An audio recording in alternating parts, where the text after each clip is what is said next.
Bonsoir à tous. Je suis Yann Delhomme, cofondateur d'Anne Jour Paris. Bonsoir, bienvenue à cette micro-conférence, non, c'est le titre Microforêt qui m'inspire, à ce webinaire conférence sur Internet consacré à la thématique des microforêts. Des microforêts, pourquoi faire? C'est le troisième webinaire que nous organisons dans le cadre des rencontres de l'arbre que nous avons imaginé depuis le début de l'année avec la métropole du Grand Paris et l'Office national des forêts, avec le soutien des partenaires que vous voyez sur l'écran, la SNCF, REI, Fitbois et les canaux, parce que les arbres nous intéressent beaucoup, nous les urbains, et on a décidé donc d'inviter régulièrement des experts, des acteurs, des écolos, des militants, des forestiers, des écologues, et des élus pour nous parler de leur vision de l'arbre et de ce que l'on peut faire pour qu'il y en ait plus dans et autour de nos villes. Alors, justement, sur cette thématique des micro-forêts, pardon, on a la chance d'avoir ce soir Serge Muller du Muséum national d'histoire naturelle. Merci beaucoup, Serge, d'être là avec nous ce soir. Damien de l'association Boom Forest, qui plante des micro-forêts un peu partout, bonsoir Damien, un peu partout dans le Grand Paris. Et puis Antoinette Bulle, qui est vice-présidente de la métropole du Grand Paris, en charge de la nature en ville et de tous les enjeux de renaturation, et qui est également élue de Paris.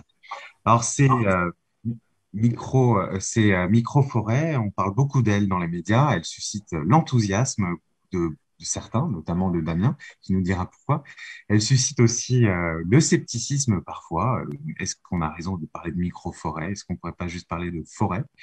En tout cas, on se posera donc avec vous trois la question de qu'est-ce qu'une micro-forêt?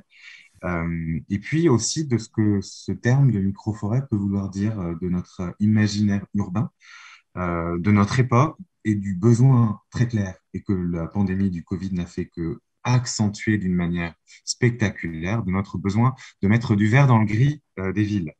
Donc, une ville peut-elle accueillir des forêts? Débitumer pour planter sera-t-il le mot d'ordre des villes des années 2020, confrontées au réchauffement climatique et au risque, voire même à la réalité tout court, de l'effondrement de la biodiversité? Donc voilà, pour cet échange, voilà un peu les éléments d'entrée pour cet échange qui va durer une petite heure. Et puis alors, je me tourne quand même directement vers Damien, puisque tu plantes des arbres, tu imagines des micro-forêts. Euh, Tu as créé Boom Forest avec un camarade, Enrico, une association qui plante des micro-forêts selon la méthode Miyawaki. Alors, tu n'es ni forestier ni horticulteur, du coup, qui es-tu et à quoi ça rime de planter des micro-forêts, tout Oui, simplement. alors la réponse pourrait durer des heures. C'est vrai que les deux fondateurs, on n'est pas du tout du milieu voilà, de forestier ou horticole, on est vraiment des simples citoyens. Et en fait, c'est parti de là. C'était en tant qu'habitant de la ville de Paris qu'on trouvait que la ville était vraiment une ville superbe, mais il manquait quelque chose au bout de quelques années. Et c'est de ce besoin-là, en fait, on s'est rendu compte que en fait, dans une forêt, il y a vraiment des choses qu'on ne trouve pas ailleurs. Il y a beaucoup de vie, il y a un équilibre. L'être humain en bénéficie aussi, même quand il n'y rentre pas. Donc, il y a ce côté un petit peu nature sauvage qui était assez différent des espaces verts qu'on peut trouver dans une ville.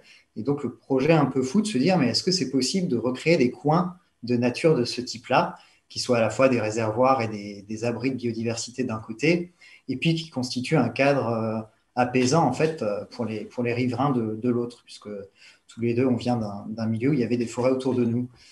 Et on voulait en fait que ce projet aussi soit commun, accessible, pas trop cher, hein, pour permettre à d'autres de le faire, puisqu'on savait bien qu'on n'allait pas changer Paris tout seul.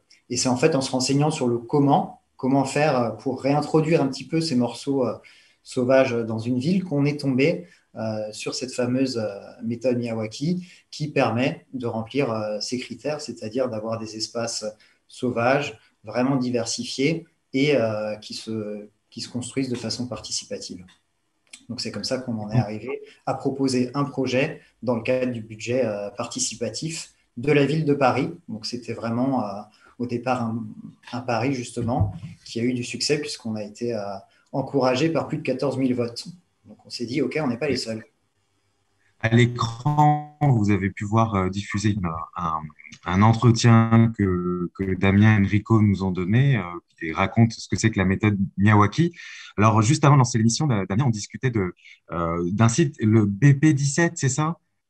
D'un site qui se trouve Oui, coincé en toute bordure de Paris, entre le périphérique et puis le faisceau ferroviaire, je crois, de la gare Saint-Lazare. Et là, vous avez récupéré quelques centaines de mètres carrés au pied d'un logement social pour planter. Alors, qu'est-ce que vous avez fait? On vous a donné un terrain qui est en gros un délaissé, hein, c'est-à-dire un endroit où on fait rien, et on vous a dit, bah tiens, vous avez le droit de planter une forêt urbaine. alors pas tout à fait. Généralement, il faut quand même plutôt demander ces terrains, même si c'est des délaissés. Ce projet-là, il avait quelque chose de particulier, qu'il est en fait le fruit dès le départ d'une collaboration avec une association de quartier, l'association des Hauts-de-Malesherbes, qui avait déjà commencé à redynamiser un bout de cette friche en créant des jardins partagés.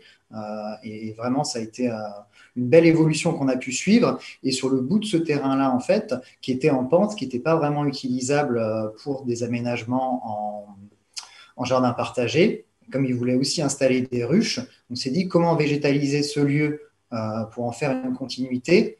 Et c'est là qu'en fait, on s'est rendu compte que la méthode Miyawaki pouvait s'insérer en complément de cet autre projet. Donc en fait, c'est un projet un petit peu atypique, mais qui pour l'instant porte ses fruits puisque les arbres poussent bien.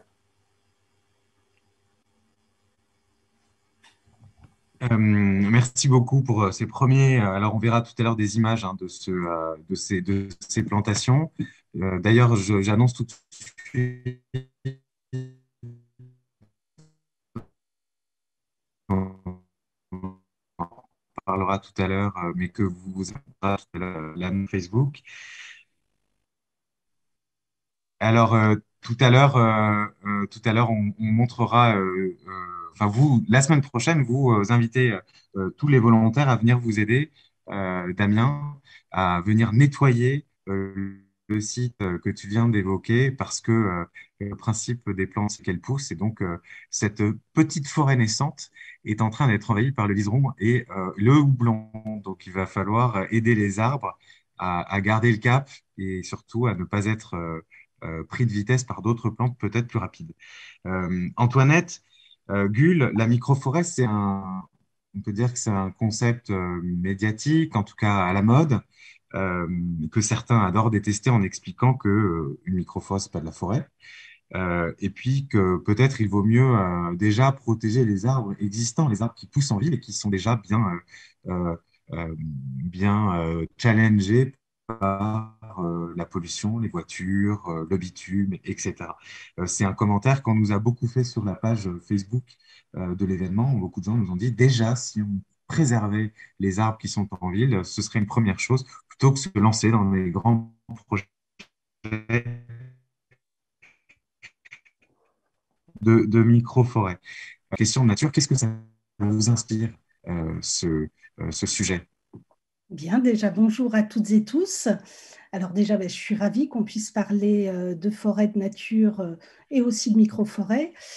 C'est un concept à la mode et j'allais dire, c'est tant mieux si c'est un concept à la mode. Ça veut dire que les habitants ont envie de nature, ont envie de forêt, ont envie de se reconnecter au naturel. Et ça, c'est un point très positif. Moi qui suis élue, et donc vous l'avez dit, je suis vice-présidente de la métropole du Grand Paris. La métropole du Grand Paris, c'est une métropole qui est urbanisée à 87%. Ça veut dire qu'il y a 13% d'espace naturel, sans doute une des plus urbanisées de France et d'Europe. Et donc, bien entendu, lorsqu'on évoque la question de microforêt, eh bien, je dirais que ça fait partie en fait de l'ensemble des outils qu'on peut utiliser pour pouvoir à la fois reconquérir de la nature, mais n'oublions pas effectivement que notre rôle est aussi de préserver la nature existante. Donc nous avons, nous en tant que politique en charge de ces sujets, effectivement deux objectifs, la reconquête de la nature et la préservation. Et c'est donc pour ça que vous disiez protéger les arbres. Moi, je rappellerai juste qu'on sort quand même de la crise du Covid, où en fait, j'allais dire, notre relation à la nature a été fortement éprouvée et de manière assez inéquitable, y compris quand on est sur le Grand Paris, parce que ça n'est pas tout à fait pareil d'habiter à côté d'une forêt ou d'habiter en plein cœur de Paris. On sait bien là que la biodiversité est très diverse et qu'il y a une grande inégalité d'accès à la nature. Et donc oui, je pense que les microforêts sont un moyen de lutter contre ces inégalités pour les espaces les plus denses de la métropole. Nous savons que dans la métropole, on a 90 communes sur les 131 communes qui nous composent, qui sont carencées en espaces verts. Et donc, bien entendu, toute initiative qui nous permettra de reconquérir la nature et d'offrir plus d'espaces, des espaces de nature, que ce soit des espaces verts, des micro-forêts, des espaces de végétalisation dans les rues, que ce soit des jardins, eh bien, toutes ces initiatives sont effectivement des initiatives à soutenir. Effectivement, nos métropoles se densifient de plus en plus depuis 20 ans et la question de l'accès au vert a été amplifiée par le Covid, vous venez de le dire. Et un certain nombre de spécialistes, des docteurs en neurosciences, des spécialistes de la biodiversité ont pu témoigner à la suite des confinements et notamment du premier confinement de 2 mois que la fréquentation d'espaces verts était une nécessité psychique et physique absolue. Donc, on prend bonne note qu'effectivement, les micro-forêts peuvent être une solution de plantation même peut-être d'urgence. Euh, effectivement. Alors, Serge Muller, vous êtes derrière vous, il y a une forêt, j'allais dire une vraie forêt, une très grande forêt, en tout cas avec des très grands arbres. Qu'est-ce que vous inspire, vous qui êtes scientifique, ce terme de micro-forêt? Est-ce qu'il faut parler de forêt tout court? Voilà, qu'est-ce que ça vous inspire comme démarche? Que vous dire par rapport à ça? D'abord, je suis heureux de participer à cet échange avec des élus, avec des associations et de pouvoir aussi échanger avec le public sur cette notion de microforêt qui effectivement est une notion qui est d'actualité, qui est à la mode, diront certains. Alors, est-ce une vraie forêt? C'est la question qui a été posée aussi. Alors, derrière moi, j'ai une vraie forêt. C'est une forêt tropicale. Alors, est-ce qu'on a des vraies forêts en France encore? Certaines, vous avez certainement la plupart entendu parler des dépérissements de forêts l'été dernier, qui étaient des monocultures d'épicéas en plaine. S'agit-il d'une vraie forêt? Pas vraiment, c'est plus une plantation d'arbres qu'une vraie forêt. Alors, par rapport à ça, qu'est-ce que la forêt urbaine? C'est pas, alors, moi, j'ai tendance à voir, et ça va rejoindre ce que vient de dire Antoinette Gull, une approche assez large. Pour moi, la forêt urbaine, c'est la définition de la FAO, c'est l'ensemble des arbres que l'on a dans une agglomération, dans une ville. C'est-à-dire qu'il faut prendre en compte tous les arbres qui sont présents. Alors, et on a une grande diversité de peuplements ligneux dans les villes. Cela peut être des milieux forestiers anciens, parfois relictuels, bois de Boulogne, bois de Vincennes, par exemple, aux portes de Paris, des plantations ligneuses linéaires, ce sont tous les alignements d'arbres dans les boulevards, certains qui remontent à plusieurs siècles, le baron Haussmann. On a aussi des plantations surfaciques, plus ou moins denses.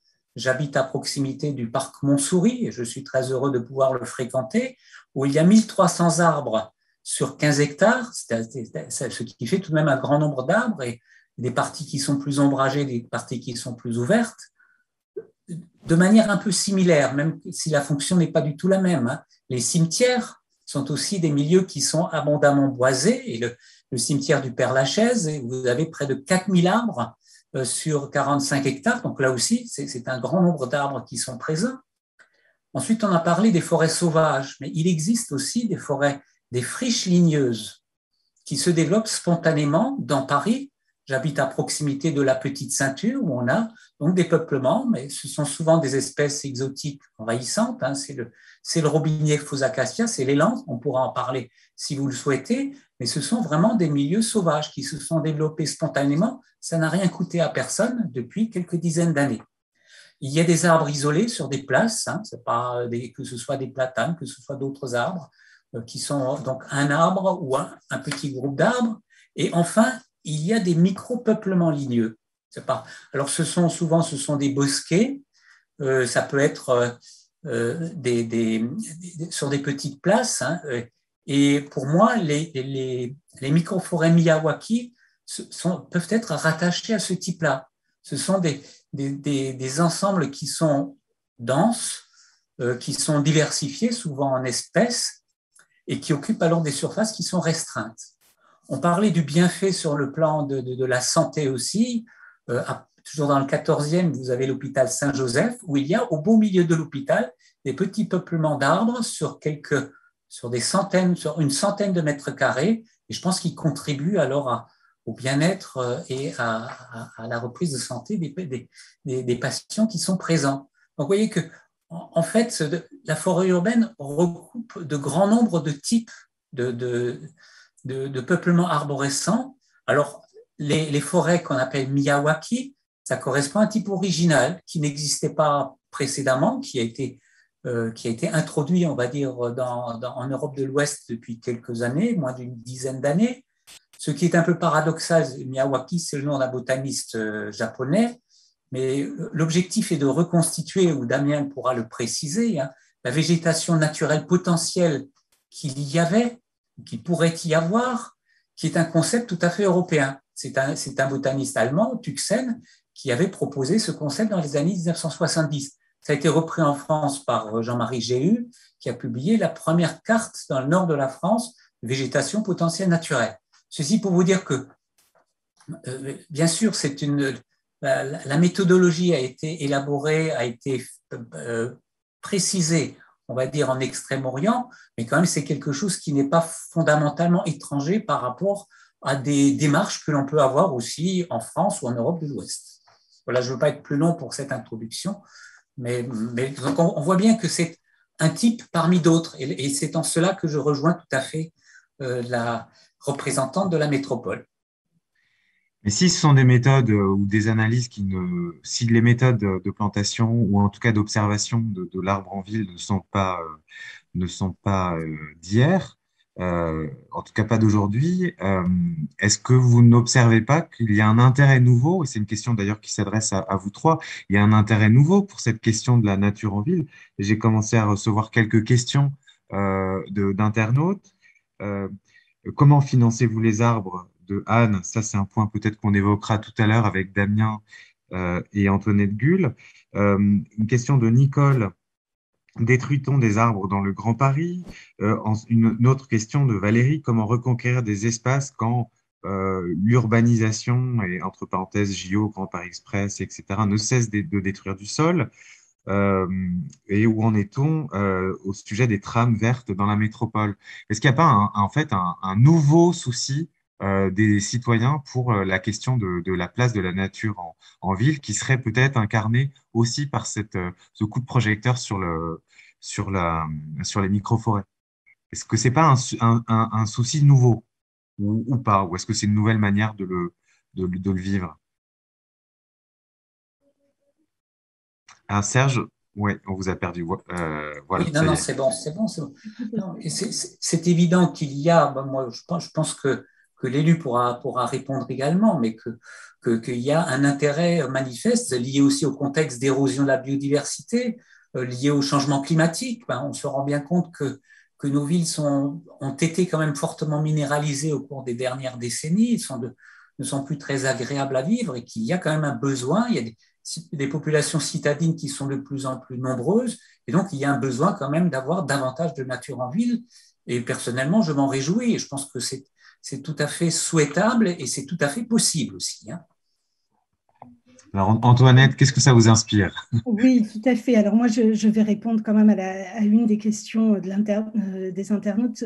En fait, nous avons perdu entre 90 et 2012 sur la métropole du Grand Paris 1500 hectares d'espace naturel. Ça signifie une chose, ça signifie effectivement qu'on a depuis 1990 qu'on est en régression par rapport à la nature et qu'aujourd'hui, nous avons toutes et tous conscience, et sans doute que les habitants en ont plus conscience aujourd'hui, et ça, moi, je m'en réjouis effectivement, de l'importance à la fois de maintenir, de préserver et de reconquérir la nature. on a quand même 75%, un petit peu moins de la population qui habite dans un quartier soumis à un effet moyen ou fort d'îlot de chaleur. Donc, ça veut dire aujourd'hui qu'avec l'effet du changement climatique de plus en plus présent, eh bien, c'est au quotidien, ou en tout cas dans nos corps, qu'on peut remarquer maintenant l'effet du changement climatique à Paris et à la MGP, et que ça, je pense que c'est une différence, effectivement. Ensuite, pour répondre, et je pense qu'on approfondira peut-être tout à l'heure, mais effectivement, il y a un problème de conflit d'usage de l'espace dans toutes les métropoles en réalité, puisque nous avons besoin à la fois de faire du logement, à la fois pour l'attractivité économique qu'il y ait des entreprises, nous avons besoin effectivement de manière vitale qu'il y ait de la nature, et donc l'ensemble, et puis bien sûr toutes les infrastructures. Et l'ensemble de ces usages ne sont pas simples et sont conflictuels, et c'est bien le rôle du politique d'y mettre des priorités et de savoir dans l'ensemble de ces usages quels sont celles et ceux qui sont prioritaires. Eh bien, pour moi, la préservation de la nature et la reconquête de la nature doit être absolument un objectif politique prioritaire, et on doit l'inscrire particulièrement dans le Grand Paris, parce qu'il y en a un grand besoin, beaucoup plus sans doute que dans d'autres métropoles, puisque là, moi, je reviens de l'UICN, du congrès à Marseille, où en fait j'ai pu rencontrer énormément d'acteurs d'autres métropoles, et on voit bien que les enjeux ne sont pas du tout les mêmes. Nous, il est très clair que c'est la reconquête d'espaces naturels qui est l'objectif pour le Grand Paris. Et alors, dans cette perspective, et là je me tourne vers Damien, la méthode Miyawaki est présentée par ses avocats et défenseurs et utilisateurs comme toi, comme étant une méthode particulièrement utile et pertinente pour aller vite. Hein. Je crois que c'est ça un peu le sujet de Miyawaki, c'est faire de la forêt à la fois très rapidement et de manière à peu près autonome. Est-ce que c'est ça l'enjeu de Miyawaki, ou en tout cas les atouts de cette méthode? Alors oui, le point de départ de la méthode Miyawaki, et ce qui a animé le professeur quand il l'a élaboré, c'était effectivement de gagner du temps par rapport à la restauration naturelle, on va dire, d'une forêt qui met plusieurs centaines d'années. Parce qu'il s'était rendu compte qu'il y avait de nombreux avantages à avoir des arbres dans cette configuration-là autour des villes, notamment pour lutter contre les événements climatiques exceptionnels qui sont assez fréquents au Japon, mais qui le deviennent de plus en plus chez nous.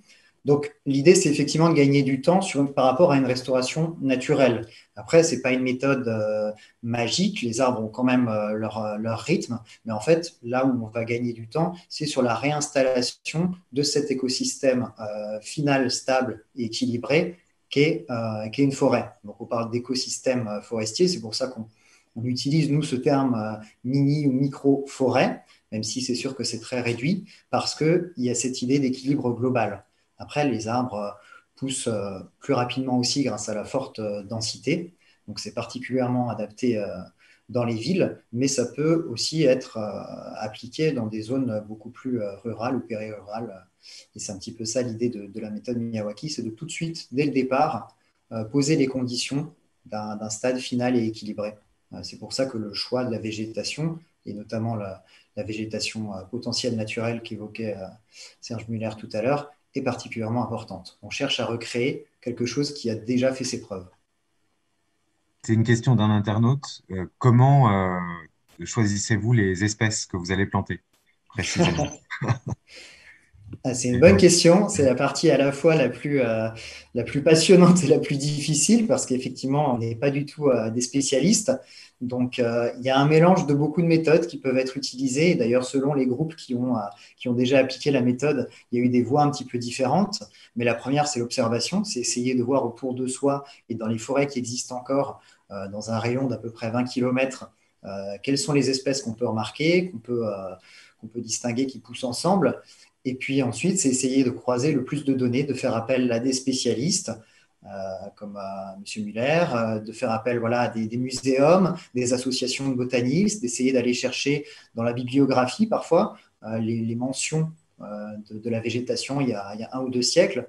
Tout ça, en fait, mis bout à bout, nous permet d'avoir une liste de la végétation telle qu'elle pousserait si on la laissait complètement imperturbée, ce qui est une condition qui n'existe plus. Hein. Donc, c'est un travail qui est toujours en redéfinition. On n'a jamais une liste définitive, ça y est, on a terminé. Et surtout, il faut refaire ce travail à chaque fois qu'on fait une autre implantation, puisque les conditions changent entre Lille, Strasbourg, Paris, ou même entre deux départements. Donc, c'est important de refaire ce travail, d'essayer de l'affiner.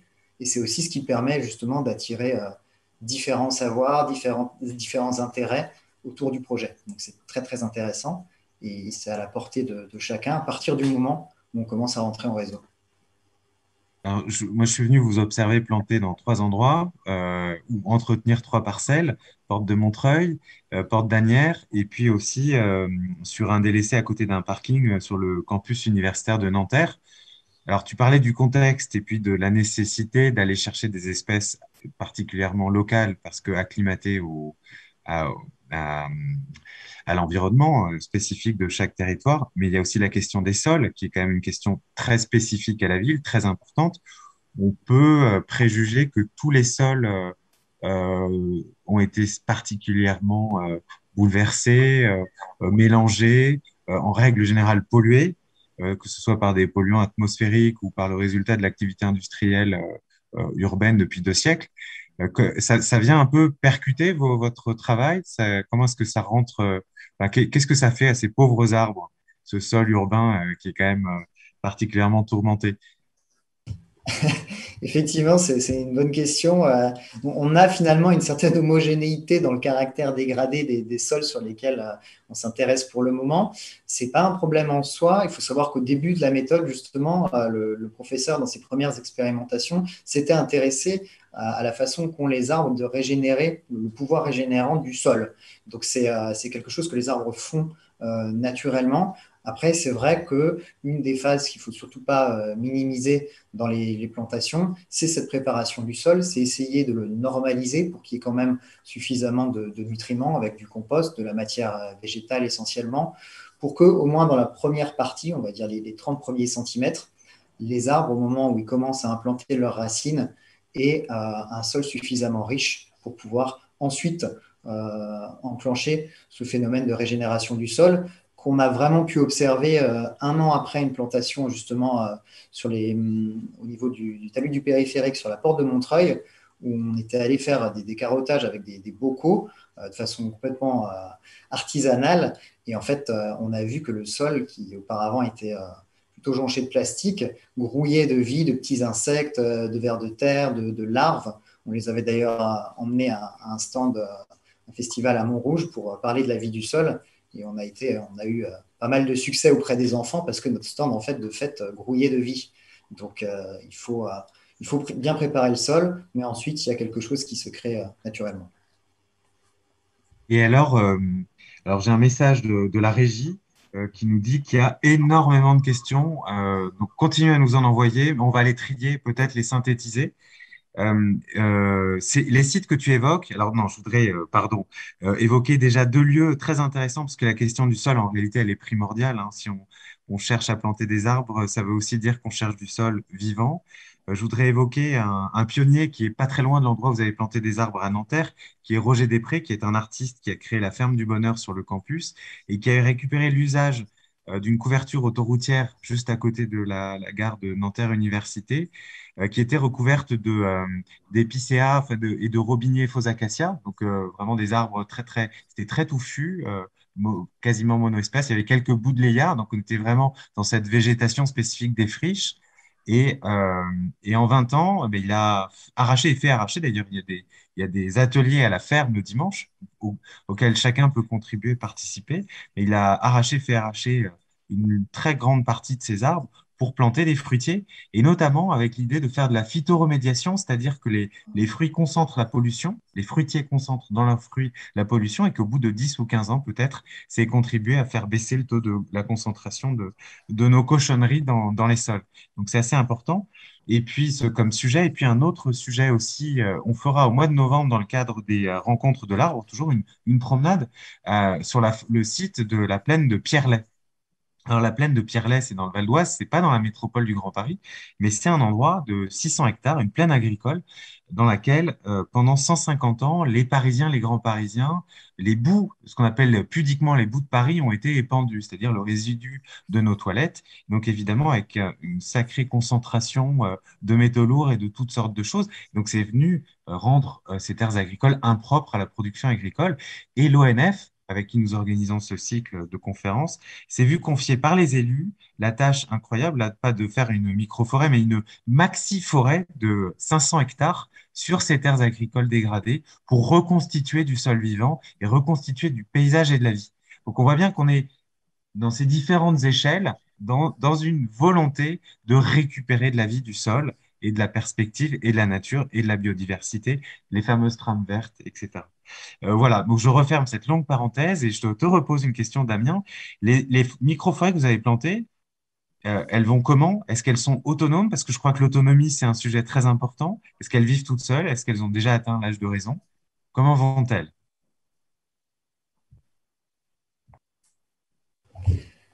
Alors, elles vont bien dans une majorité. La première a atteint son âge de raison. Elle a dépassé les 3 ans cette année.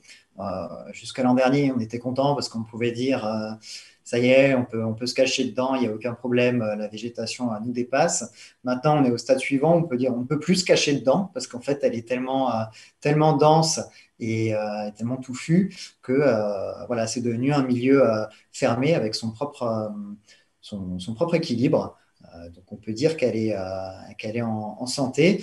Ensuite, les autres sont un peu plus récentes. Il y a d'autres expérimentations en Île-de-France qui sont aussi en forme, et celle-ci la plus ancienne. Les autres suivent un peu la même trajectoire, chacune avec ses spécificités. Donc on n'a pour l'instant que 3 ans, ce qui est très peu, hein, surtout sur l'échelle de vie d'une forêt, mais les débuts sont très encourageants. Dès la première année, on a eu aussi des membres de l'équipe du professeur Miyawaki qui sont passés et qui nous ont dit que c'était encourageant. Donc c'est sûr qu'il n'y avait qu'une année de recul, mais beaucoup d'expérience derrière leur analyse, donc on est franchement optimiste. Alors, Bruce et Camille se préoccupent des gens qui nous écoutent et ont posté une question, se préoccupent du fait de la densité et du risque de concurrence entre les différents plans et donc qu'il y en ait certains qui perdent. Parce que c'est ça, hein, en fait, c'est une concentration. Le principe de ces plantations, c'est de concentrer pour pousser les plantes à aller plus vite et plus haut. Est-ce que c'est bien présenté? Alors oui, mais pas que. On n'est pas tout à fait des tortionnaires qui essaient de pousser les arbres vers le haut. Cette forte densité, elle est vraiment fondamentale dans le principe de la méthode parce qu'elle va permettre en fait très vite d'avoir un couvert de feuillage sur la zone, puisque les arbres sont très rapprochés, qui va bloquer en fait les rayons du soleil qui normalement taperaient sur le sol. Donc il va y avoir moins de pression au niveau des températures et donc de l'assèchement à ce niveau-là. Et c'est ce qui fait que très vite, on va avoir un microclimat, vraiment micro, euh, qui va permettre aux arbres d'être plus autonomes, plus résistants d'une manière générale en formant une communauté, également plus résistants au vent, qui est aussi une cause d'assèchement et de troubles. Donc, il va y avoir des effets qui sont bénéfiques pour l'ensemble de la communauté. Après, c'est sûr qu'au bout de quelques dizaines d'années, il va y avoir un éclaircissement naturel, mais il ne faut pas le voir comme quelque chose de mauvais, puisqu'en fait, si un arbre en supplante un autre, c'est qu'il est parfaitement adapté à cette communauté. Donc, ce qu'on essaie de faire pousser, c'est une communauté végétale. Il faut se méfier un petit peu justement des approches trop chiffrées. C'est sûr que ça permet de planter beaucoup d'arbres, la méthode Miyawaki, mais l'objectif, c'est de restaurer un lieu dans sa globalité.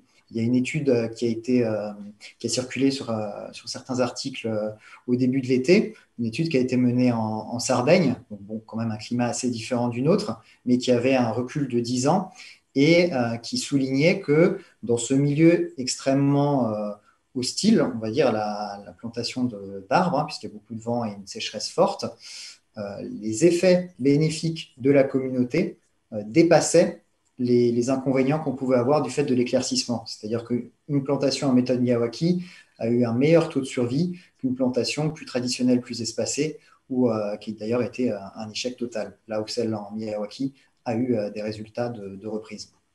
Donc voilà pour la densité. Merci beaucoup. Alors, on a beaucoup de questions sur comment replanter des arbres en ville. Alors, même, je vois ce terme, comment reboiser nos villes, ce qui est presque une contradiction dans les termes, mais qu'importe. Serge Muller, j'ai le souvenir que vous aviez Oui, publié une tribune appelant les autorités du Grand Paris à planter 1 million d'arbres. oui. Alors, au-delà de la dimension symbolique, comment on peut faire et quel est l'intérêt de ce type de plantation? Qu'est-ce que ça nous Non, mais apporte? avant de répondre à cette question, je voudrais quand même revenir quand même sur sur ce qu'a dit Damien, avec qui nous avons déjà eu un certain nombre d'échanges. Lorsque Damien dit que 3 ans, c'est l'âge de raison pour une forêt, c'est quand même, on en est quand même très, très, très loin. Je ne dirais pas c'est 30 ans ou c'est 100 ans. Alors en ville, on ne prévoit pas forcément des forêts pour une centaine d'années, mais au moins quand même, les forêts que l'on plante actuellement, l'objectif, ça doit être quand même de les avoir encore en l'an 2050 ou alors d'ici une cinquantaine d'années. Donc, ce sont vraiment les plantations qui ont été faites, ce sont des plantations qui sont très jeunes encore, avec des densités qui sont très fortes. Ce qui a été évoqué, c'est de prendre les arbres des territoires voisins. Ça peut-être se concevoir au Japon, où on a une dendroflore qui est relativement riche. Il faut savoir qu'en France, ou en Île-de-France en particulier, les espèces spontanées qui sont présentes, elles sont peu nombreuses. Elles ne sont pas forcément bien adaptées au milieu urbain, que ce soit pour des raisons climatiques, pour des raisons de sol, comme ça a été évoqué, mais aussi du fait d'un certain nombre de parasites, le frêne par exemple, et que, je l'ai déjà évoqué, on est quand même dans une phase de changement climatique, et donc il faut quand même prendre en compte quel sera le climat d'ici quelques dizaines d'années.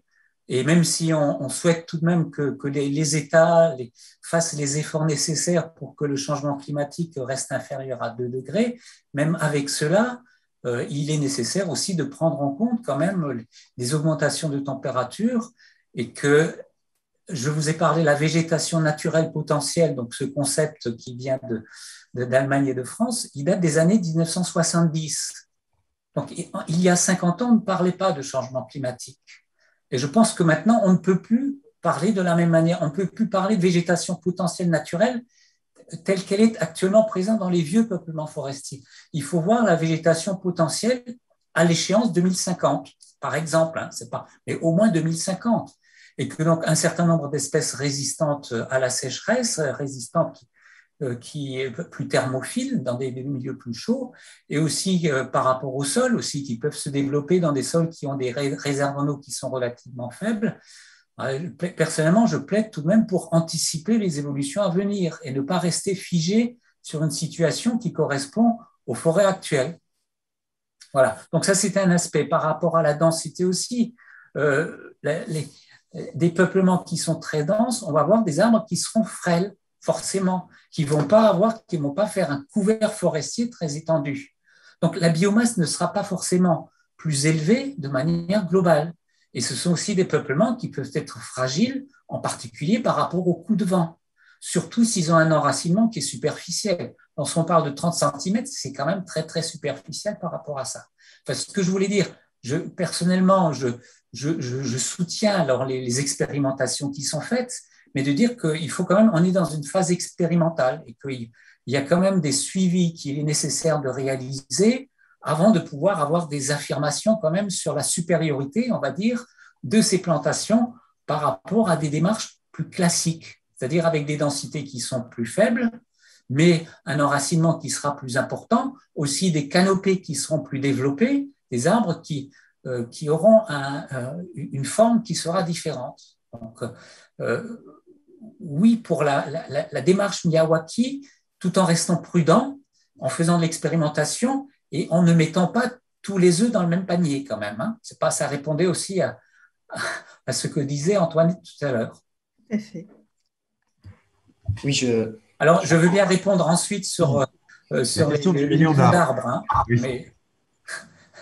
Bon, donc j'avais fait un article sur proposition d'1 million d'arbres. C'était un peu en écho à un engagement qui avait été pris par la maire de Paris de planter 170 000 arbres à Paris, et on faisait une petite multiplication. La superficie de la métropole du Grand Paris, c'est à peu près 6-7 fois celle de la ville de Paris. la densité de population est tout de même plus faible, heureusement, hein, qu'on n'a pas la même densité au niveau de la métropole que par rapport à la ville de Paris, et que donc, en faisant une rapide multiplication, on devait pouvoir arriver à 1 million d'arbres, et qu'il se trouve que New York avait pris cet objectif de plantation d'1 million d'arbres qui a été réalisé. Ensuite, ce n'est qu'un ordre de grandeur, ce n'est qu'un chiffre, et il ne faut surtout pas s'arrêter aux chiffres. Il vaut mieux planter moins d'arbres, mais bien les planter, que ce soit des arbres d'avenir qui seront encore présents dans 30 ans, dans 50 ans, plutôt que de planter 1 million de plantules, mais qui ne seront plus présents, qui auront dépéri dans 10 ans. Voilà. Donc, mais j'espère bien que la métropole a cet objectif quand même de très ambitieux de planter un grand nombre d'arbres partout où c'est possible. Oui. Je peux intervenir, Yannick? Oui, absolument. Oui, alors effectivement, la métropole a cet objectif. Elle a l'objectif de cette plantation d'arbres qui n'est pas définie encore numériquement tel que vous le disiez, Monsieur Muller, mais nous aurons l'occasion d'en parler. Moi, je présente le plan biodiversité à la fin du premier semestre de l'année prochaine, donc nous sommes en train de le construire. Il faut savoir que la métropole du Grand Paris est une nouvelle institution, hein, elle date de 2016, qu'on a beaucoup travaillé pour établir l'atlas de la biodiversité, c'est-à-dire pouvoir connaître dans le détail quelles sont les espèces de faune et de flore qui sont présentes dans toutes les communes de la métropole pour pouvoir bien connaître à la fois notre âme verte, notre âme bleue, mais aussi notre âme brune. Vous parliez de la pleine terre et de la qualité des sols, et ça c'est très important de savoir sur la métropole effectivement comment toute cette vie souterraine peut j'allais dire se déplacer, mais il s'agit de ça aussi, en tout cas peut évoluer, et du coup les trames brunes c'est aussi important, et donc travailler également sur la question des espèces invasives qui sont un fléau pour la biodiversité. Donc vous voyez que le nombre de sujets auxquels nous devons être vigilants et auxquels nous devons apporter une réponse est vraiment très élevé. Moi, je voudrais quand même dire qu'en termes de biodiversité, on a perdu les 3/4 de la population des moineaux sur l'espace de la métropole du Grand Paris entre 2003 et 2016, c'est-à-dire que c'est une perte de biodiversité qui est extrêmement importante et que c'est pour ça qu'il faut qu'on fasse attention à l'ensemble des éléments qui vont nous permettre de restaurer cette biodiversité. Alors bien sûr, hein, il y a les arbres et c'est un élément qui est capital, hein, la plantation d'arbres, mais il y a aussi toute une autre série de mesures que nous devons prendre en compte, et je pense entre autres aussi à la découverture des rues et des rivières, d'assumer effectivement cette trame bleue et de pouvoir la renforcer. Il y a également la question des espaces agricoles, puisque quand on parlait aussi des conflits d'usage, entre guillemets, il y a aussi le partage d'usage, et donc là, on peut aussi imaginer qu'en introduisant aussi des espaces agricoles supplémentaires, ou en tout cas en cherchant à avoir du foncier agricole supplémentaire, eh bien, ça nous permettra, là encore, d'inscrire durablement des espaces naturels. S'ils sont bien cultivés, ça peut être intéressant aussi en matière de biodiversité. Et donc, l'ensemble de ce plan de biodiversité, y compris la plantation d'arbres, et vous l'avez dit, à proximité des infrastructures, donc on se reverra pour en discuter d'ici à ce que le plan de biodiversité soit finalisé. Eh bien oui, ça fait partie des objectifs de la métropole. Nous avons lancé il y a quelque temps, c'était en 2019, un appel à projet qui s'appelle Nature 2050 et qui a permis de réaliser 10 grands projets dans la métropole du Grand Paris, et des projets très divers, puisqu'il s'agissait par exemple, dans un cas, de végétaliser un cimetière qui quelquefois sont des espaces de biodiversité et quelquefois sont des espaces où il n'y a aucune biodiversité. Donc là aussi, hein, il y a des adaptations au cas par cas. Donc là, en l'occurrence, c'est le cimetière de Meudon, mais on a également travaillé à la mise en place d'un crapauduc. Je ne sais pas si vous avez vu ça, mais à Rueil-Malmaison. Et donc là, l'objectif, c'est aussi de permettre la circulation des animaux lorsque des infrastructures sont venues modifier leur mobilité, etc., etc. Donc ou des vergers encore, ce qu'on a pu faire également sur de la plantation de vergers, qui permet là de concilier la question de l'alimentation et de la biodiversité. Et donc, c'est aussi dans cette grande diversité d'actions qu'on va trouver la réponse à la préservation de la biodiversité. Mais j'entends tout à fait le rôle primordial que jouent les plantations d'arbres. Et donc, nous échangerons sur ce point, Monsieur Muller, avant que je présente le plan biodiversité aux élus. Avec plaisir. Et alors, Antoinette, vous évoquiez la question des crapauds. Et effectivement, dans la forêt de Saint-Cucufa, Rueil-Malmaison, il y a une des plus grandes zones de reproduction de crapauds d'Europe. Et Exactement. et jusqu'alors, la présence des routes traversant la forêt faisait qu'une large partie des jeunes crapauds étaient écrasés avant d'avoir atteint même pas Exactement. l'âge de 3 ans, même pas de 3 jours. Et donc, effectivement, l'ONF et la collectivité ont décidé de couper les routes pendant la période de naissance. Et il y a le même phénomène dans le bois de Meudon, pardon, qui est un des plus importants lieux de reproduction de crapauds d'Europe aussi. Grâce à toutes les zones humides qui sont, parce que le bois de Meudon, c'est une espèce de château d'eau enfin, en haut des Hauts-de-Seine, précisément. Donc, effectivement, tous ces éléments pris les uns avec les autres font que nos forêts sont vivantes et sont des lieux que l'on apprend à mieux respecter, de mieux en mieux. Euh, mais ce que tout ça peut-être souligne, en fait, Antoinette Gull, c'est que dans le fond, vous êtes en train de préparer les élus, nos villes au choc climatique. Est-ce qu'on peut Tout dire à ça fait. comme ça? Oui, bien sûr. Bien sûr, on peut le dire comme ça. On sait très bien que l'urgence climatique aujourd'hui nous oblige.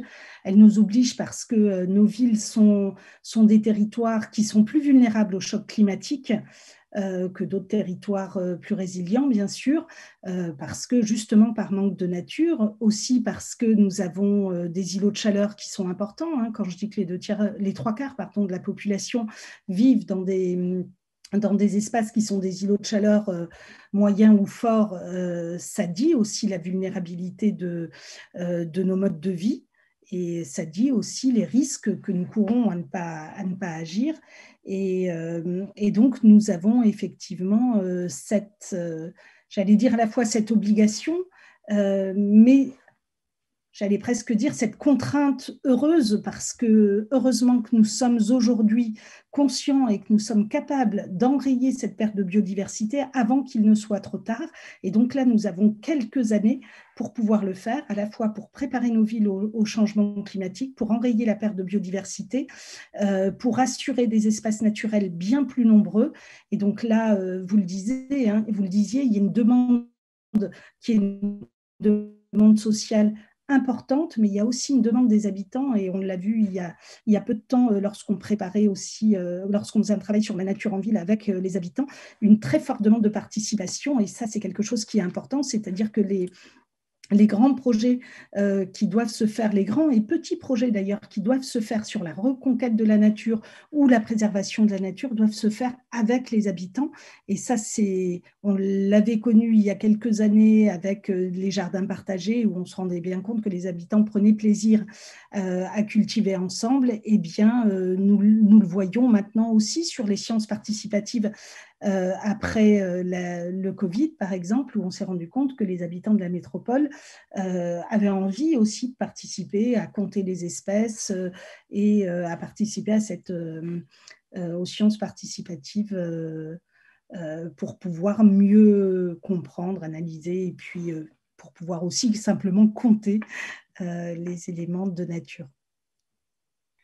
Pour continuer en fait sur cette préparation au choc, il y a un terme qui est en train au choc climatique, il y a un terme qui est en train d'être de plus en plus entendu, lu dans la presse et reconnu, qui est le mot d'anthropocène, c'est-à-dire de changement de régime climatique. L'anthropocène, c'est l'idée que nous rentrons dans un régime climatique dans lequel le principal déterminant du climat, de la météo et des conditions de vie, c'est l'homme. Donc c'est un changement très important, mais on est dedans en gros. Serge Muller, j'ai lu chez vous des commentaires sur l'évolution en fait des plantes, l'évolution des arbres, l'évolution des espèces, l'évolution du type de plantation que l'on va subir à cause de ce réchauffement très rapide.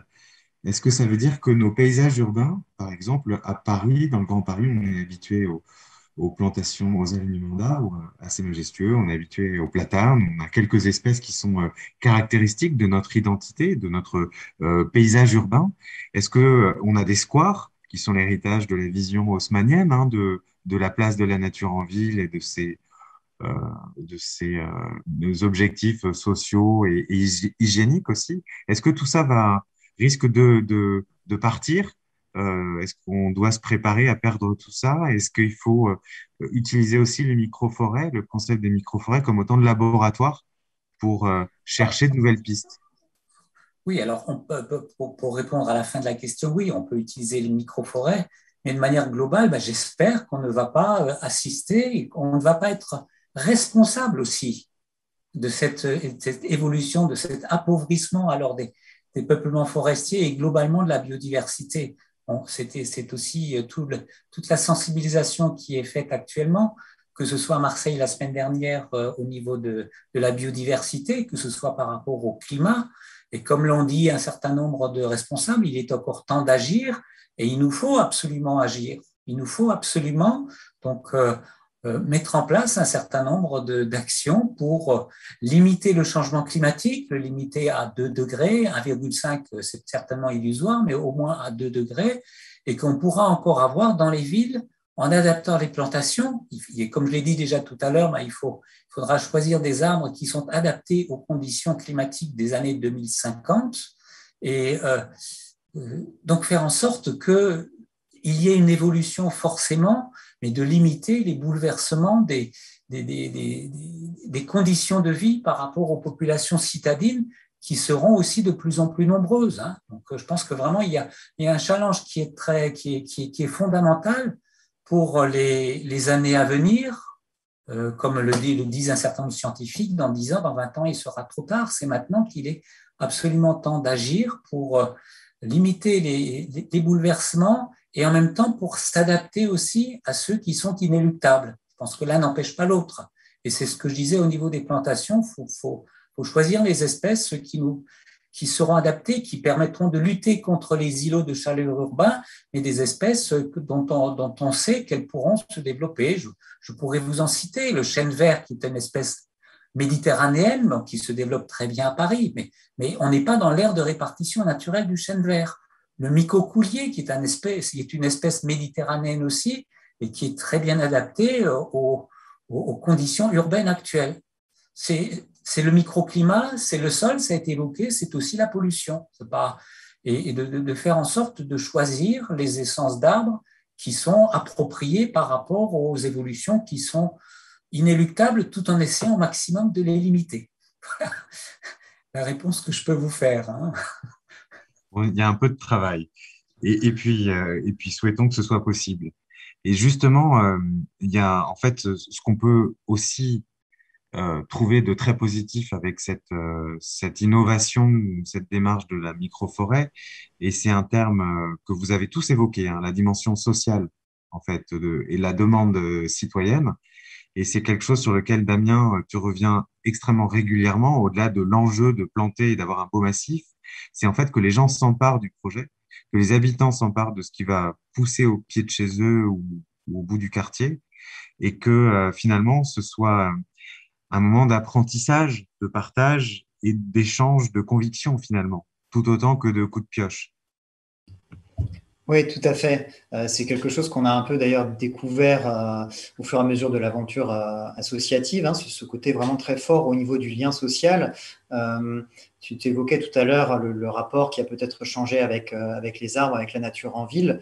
Nous, ce qu'on a remarqué en tout cas comme évolution à ce niveau-là, c'est qu'il y a vraiment une envie de faire, de réagir, de passer à l'action par rapport à une situation qui ne fait plus de doute quant à son état catastrophique. Et donc ça, on est touché de voir qu'on arrive vraiment à avoir des participations qui n'auraient peut-être pas été imaginables il y a quelques années, de gens qui ont envie de passer à l'action. Et ça, c'est quelque chose qui est très fort avec nos actions. On essaie toujours de revenir au concret, d'arriver à des projets qui soient ancrés localement, qui testent des choses. Effectivement, je ne nie pas du tout la dimension expérimentale que M. Miller soulignait. Bien au contraire, elle est fondamentale dans notre approche. Encore une fois, on n'est pas des experts. Au bout de 3 ans, on peut arrêter de défricher, mais c'est clair que la forêt n'a pas fini de pousser, bien au contraire.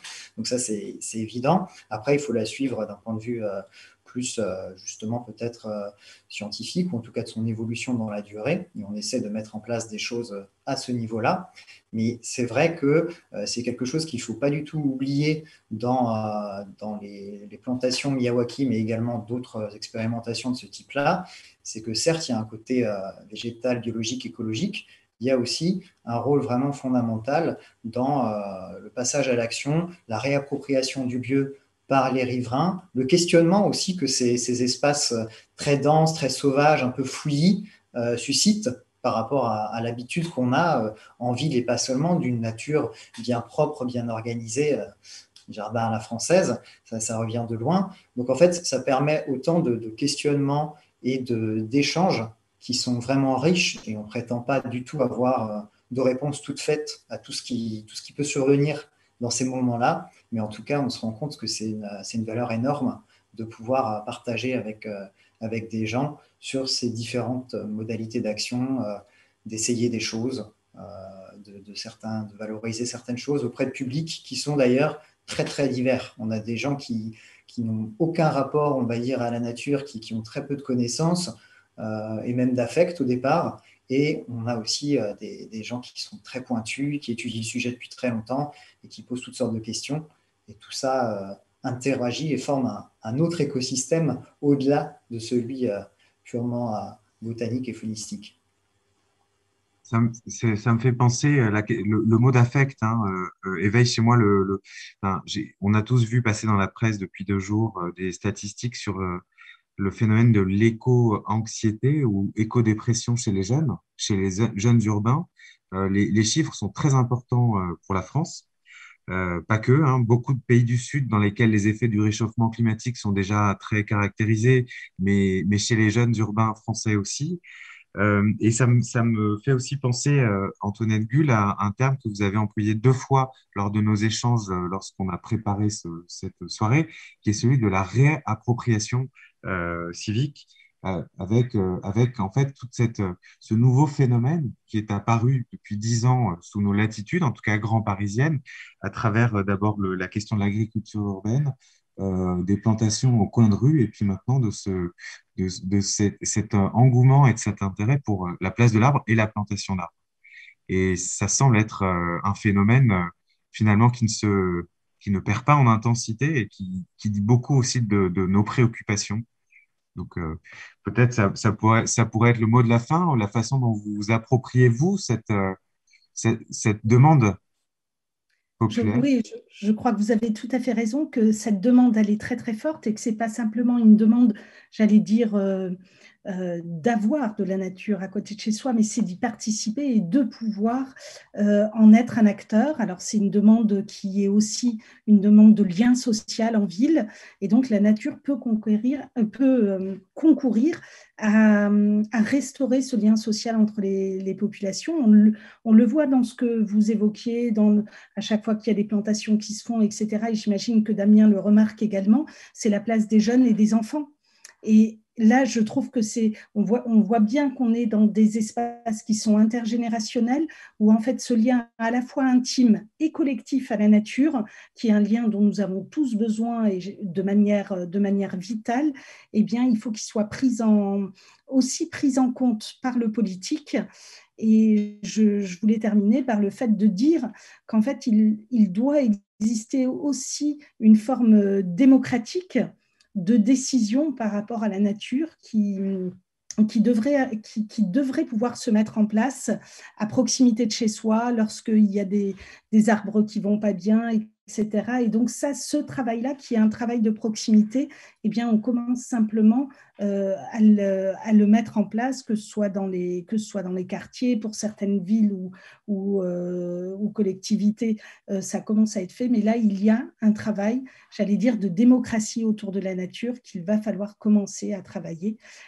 C'est embryonnaire, mais je pense que ça va aussi avec les droits de la nature, qui eux aussi sont pour l'instant encore embryonnaires, mais on y arrive petit à petit. Oui, tout à fait.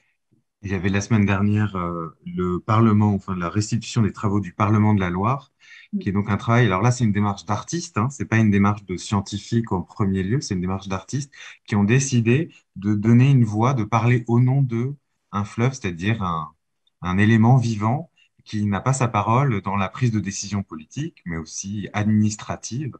Et donc, effectivement, là aussi, ça peut concourir à favoriser cet exercice de démocratie et de prise de conscience. Alors, et pardon, mais cette question vous a été posée 5 fois depuis le début de la soirée. Donc, Serge Muller, il faut que vous y répondiez. Euh, euh, l'État, non, pas l'État finance-t-il ces arbres? C'est pas ça la question que je voulais vous poser. C'est est-ce que ces forêts en ville ont un effet concret? Et est-ce que la présence de l'arbre en ville a un effet concret? Ça, c'est la clé C'est question. évident, c'est évident. OK. C'est pour ça qu'on les plante. Plusieurs effets, hein, que ce soit sur le plan du microclimat, quand même par rapport à lutter contre les îlots de chaleur urbains, on a quand même des différences de plusieurs degrés, jusqu'à 4 degrés, dans des situations ombragées par rapport à celles qui ne le sont pas. On a par rapport à la pollution, quand même, ce n'est pas la solution miracle. Pour éviter la pollution urbaine, il faut supprimer les sources de pollution. Il faut supprimer les voitures à ce moment-là, mais tout de même, il y a une diminution et il y a surtout un blocage. Il y a un effet d'arrêter la diffusion des éléments polluants par les arbres, et je pense que ça se comprend bien. Pas. Ensuite, bon, les arbres sont quand même des supports de biodiversité. On l'a évoqué peut-être pas énormément, mais quand même, si l'on veut faire revenir de la biodiversité, et c'est tout le rôle des trames vertes et bleues, et ce sont les arbres qui sont les supports quand même principaux par rapport à cette circulation de la biodiversité. Et d'autre part, et je rejoindrai ce qui vient d'être dit, c'est quand même avant tout une source de bien-être pour les populations qui sont présentes. Et c'est bien pour cela, avant tout, qu'elles le demandent.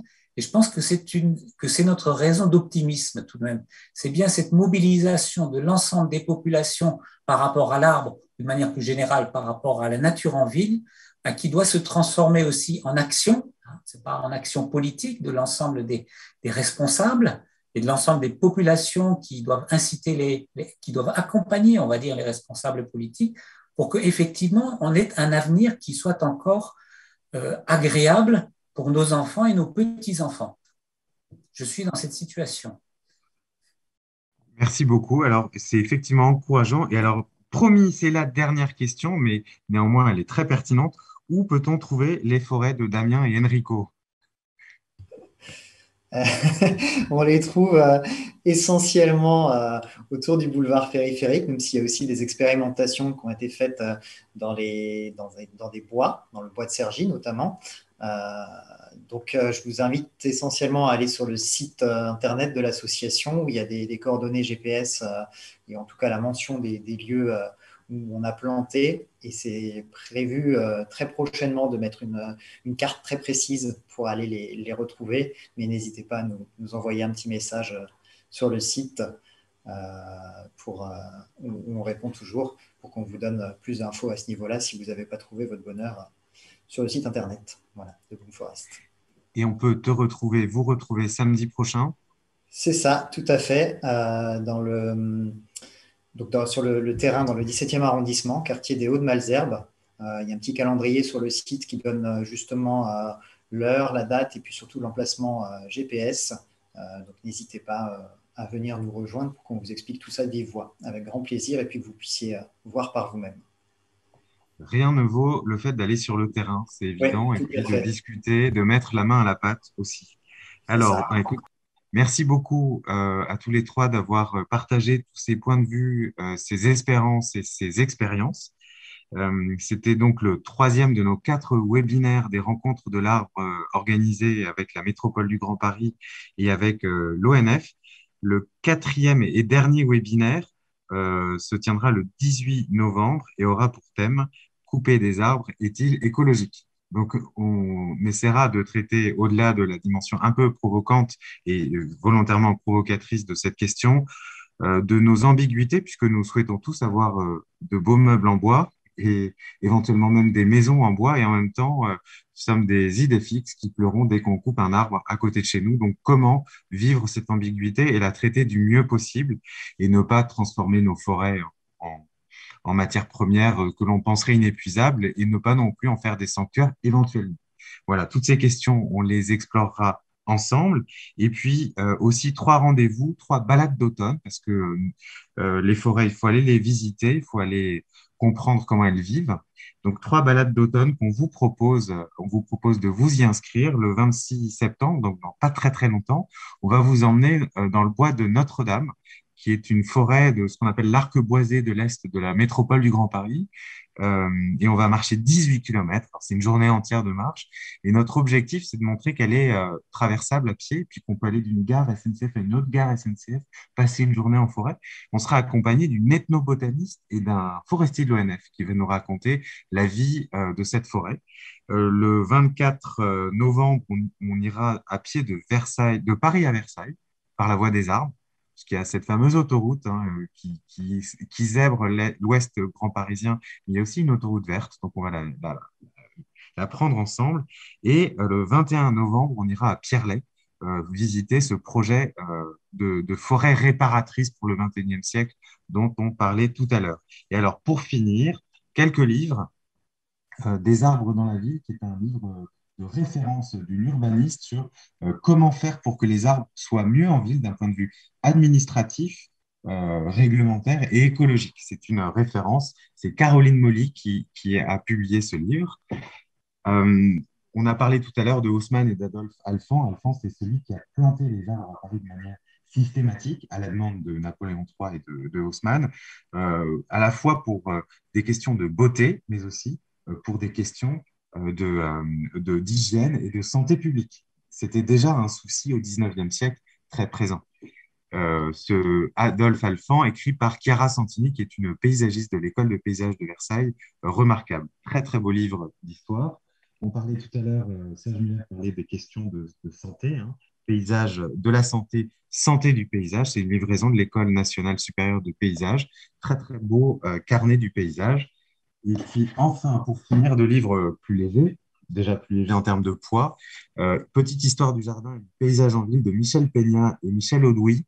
C'est une remarquable histoire de la place du végétal en ville depuis Sumer jusqu'à Dubaï, en gros, pour aller un peu à la serpe. Et c'est vraiment un très, très bon bouquin pour commencer à s'intéresser à cette place du végétal dans nos villes. Et enfin, parce qu'il faut se promener, parce que c'est quand même notre bonheur, 20 promenades nature dans Paris, écrite par Georges Fetterman, qu'on a eu le plaisir de recevoir dans un précédent webinaire, qui est le fondateur, créateur de l'association Arbre et qui a lancé le label Arbre Remarquable pour protéger les arbres de nos villes. Et puis le livre que vous avez à côté de vous, Antoinette, voilà, Un arbre dans...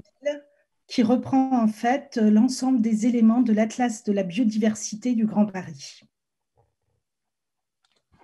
Donc, nous voilà équipés intellectuellement avant d'aller nous retrouver soit dans les forêts de Damiens, soit en balade dans les forêts du Grand Paris. Merci à tous les trois pour vos interventions, votre présence. Et puis, merci à tous pour votre écoute. Vous étiez plus de 4500 inscrits dans les réseaux sociaux ce soir. Donc, c'est vraiment la preuve d'un intérêt pour la question de la nature en ville et évidemment des micro-forêts. Merci à tous et très bonne soirée. Merci.